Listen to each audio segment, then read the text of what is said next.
KC Venugopal నేడు రాష్ట్రానికి రానున్నారు. ఈ నేపథ్యంలో హోటల్ నోవాటెల్లో ప్రత్యేక సమావేశం ఏర్పాటు చేయనున్నారు. తెలంగాణలో పెండింగ్ లో ఉన్న 3 స్థానాలపై చర్చించి అభ్యర్థులతో జాబితా విడుదల చేసే అవకాశం ఉన్నట్టు తెలుస్తోంది. ఇప్పటికే ప్రకటించిన 14 మంది అభ్యర్థులతో ప్రత్యేక సమావేశం ఏర్పాటు చేయనున్నారు.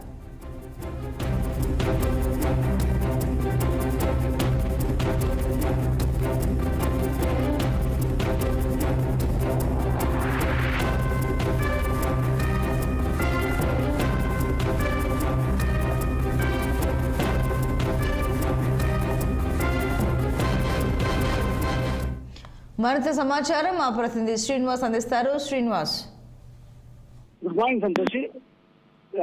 ఈరోజు సాయంత్రం 7 గంటలకు కాంగ్రెస్ ముఖ్య నేతల సమావేశం హోటల్ నోవాటెల్, హైదరాబాద్ లోని హోటల్ నోవాటెల్ లో సమావేశం జరుగుతుంది. అయితే ఈ సమావేశానికి సంబంధించి కాంగ్రెస్ జాతీయ ప్రధాన కార్యదర్శి కేసీ వేణుగోపాల్ హాజరవుతారు. అయితే కేసీ వేణుగోపాల్ తో పాటు ఇటు పిసిసి అధ్యక్షుడు సీఎం రేవంత్ రెడ్డి, అదేవిధంగా కాంగ్రెస్ వ్యవహారాల ఇన్ఛార్జి దీపాదాసం నుంచి, అదేవిధంగా భట్టి విక్రమార్క, పొంగిలేటి శ్రీనివాస్ రెడ్డి, ఉత్తమ్ కుమార్ రెడ్డితో పాటు ఏదైతే సునీల్ కనుగోలు కూడా ఈ సమావేశానికి హాజరవుతారు. అయితే సాయంత్రం 7 గంటలకి నోవాటెల్లో ఈ సమావేశం జరుగుతుంది. ప్రధానంగా ఈ పెండింగ్ లో ఉన్న 3 స్థానాలు ఏదైతే ఖమ్మం కావచ్చు, అదేవిధంగా హైదరాబాద్, కరీంనగర్ 3 స్థానాలకు సంబంధించి ఒక కొలిక్కి తీసుకొచ్చే అవకాశం ఉంది. అంటే తీసుకురావడంతో పాటు అభ్యర్థులను ప్రకటిస్తారు.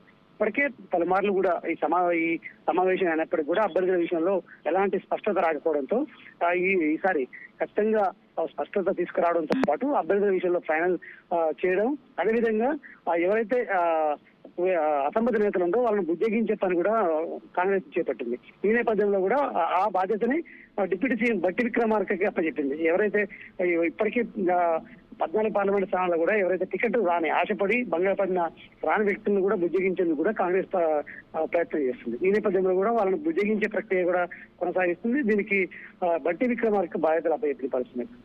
దాంతో పాటు ఇప్పటికే ప్రకటించిన 14 పార్లమెంట్ స్థానాల్లో ప్రచారం ఏ విధంగా, ఇప్పటికే అభ్యర్థులు ప్రచారం ఏ విధంగా ఉన్నారు, అది మిగతా పార్టీలతో పాటు అంటే విభిన్నంగా ఎలాంటి కార్యక్రమాలు చేపడుతున్నారు, ప్రచార క్రమంలో సభలు ఎన్ని నిర్వహించారు, సమావేశాలు, కార్నర్ మీటింగ్లు ఏం చేశారు అనే అంశాలపై కూడా 14 మంది పార్లమెంట్ ప్రకటించిన కాంగ్రెస్ అభ్యర్థులతో కూడా ప్రత్యేకంగా సమావేశం చేస్తారు. అయితే కొన్ని పార్లమెంట్ స్థానాల్లో కూడా అభ్యర్థులు వెనుకబడ్డట్టు కూడా సునీల్ కనుగోలు టీము సర్వేలో తేలింది. ఈ నేపథ్యంలో కూడా సునీల్ కనుగోలు టీము అక్కడ ప్రత్యేక పవర్ పాయింట్ ప్రజెంటేషన్ ఇవ్వనున్నారు.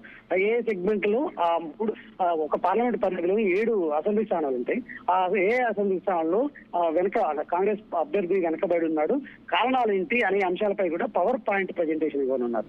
ఈ నేపథ్యంలో కూడా వారిని స్పీడ్ పెంచామని, లేదంటే ఇన్ కేసు ఇంట్రెస్ట్ లేకుండా కూడా అభ్యర్థులు మార్చే అవకాశం ఉందని కూడా హెచ్చరించే అవకాశం ఉన్న నేపథ్యంలో కూడా చాలా అంటే భేటీ ప్రాధాన్యత సంతరించుకుందని చెప్పాలి. ఈ నేపథ్యంలో కూడా ముఖ్యమంత్రి రేవంత్ రెడ్డి కూడా కేసీ వేణుగోపాల్ అదేవిధంగా దీపాదాస మున్సిలతో కూడా ప్రత్యేకంగా సమావేశం ఏర్పాటు చేస్తారు. అదేవిధంగా అన్ని అంశాలపై కూడా చర్చిస్తారు. ఈ 6 గ్యారెంటీలకు సంబంధించిన అమలు ఏ విధంగా అవుతుంది, అదేవిధంగా ప్రజల్లోకి ఏ విధంగా స్పందన వస్తుంది, ప్రజల్లోకి ఏ విధంగా నేతలు తీసుకెళ్తున్నారు అని చర్చించే అవకాశం ఉంది. అదే ఎందుకంటే ప్రధానంగా తెలంగాణలో కాంగ్రెస్ పార్టీ అధికారంలో ఉంది. 14 పార్లమెంట్ స్థానాలు ఖచ్చితంగా గెలవాలని ధీమాగా ఉంది. సర్వేల్లో కూడా కాంగ్రెస్ కి అవకాశాలను చెప్తున్న నేపథ్యంలో కూడా ఎలాంటి అలసత్వం వహించకుండా ఖచ్చితంగా దూకుడుగా ప్రచారం నిర్వహించడంతో పాటు మెజార్టీ పార్లమెంట్ స్థానాలు గెలవడానికి కృషి చేయాలని అంటూ కూడా నేతలకైతే దిశానిర్దేశం చేసే అవకాశం ఉంది కేసీ వేణుగోపాల్. మరొక వైపు ఏదైతే ఇప్పుడు కొన్ని పార్లమెంట్ స్థానాలు అసమర్థ నేతలను కూడా వాళ్ళు బుజ్జగిస్తారని తెలియదు. మొత్తంగా అయితే ఈ రోజు భేటీ అయితే ప్రాధాన్యత సంతరించుకుని చెప్పొచ్చు. 3 పార్లమెంట్ స్థానాలకు అభ్యర్థులను కొలిక్కి తీసుకొచ్చి అయితే ప్రకటించే అవకాశం ఉందని చెప్పొచ్చు. Santosh. Right Srinivas, thank you.